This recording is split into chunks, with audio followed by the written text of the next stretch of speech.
Anong birth month mo? January. Sila yung malambing, masarap magmahal, pero madaling magsawa. Habang nasayo pa, sulitin mo na. February. Sila yung super moody, madaling ma-inlove, madali ring makamove on. Sweet, ma-effort, lalo na pag mahal niya talaga.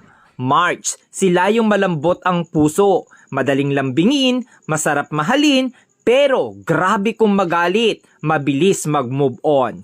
April, sila yung grabe magmahal, todo bigay, todo effort, tahimik pero mainitin ang ulo. Mahilig tumingin sa iba pero ikaw lang mahal niya. May, madaling mainis pero mabilis pasayahin. Maliit na effort mo, natutuwa na. Palaging may love life pero palaging niloloko. June, mahilig talaga mga liwa, pero kapag nakita na niya yung taong mahal niya, loyal kung loyal yan. Masayahin pero doble ang sakit ang kayang ibalik sa'yo once nasaktan mo. July, sila yung mga taong hindi mabilis magtiwala. Handang masaktan, mapasaya ka lang. Slowly, iyakin, emotional, mahilig magtampo. August, joker, abnormal, pero may tinatagong problema. Masarap kasama, masayahin, hindi showy, sakto lang magmahal. September, stick to one, loyal pero madalas lokohin kaya matigas ang puso.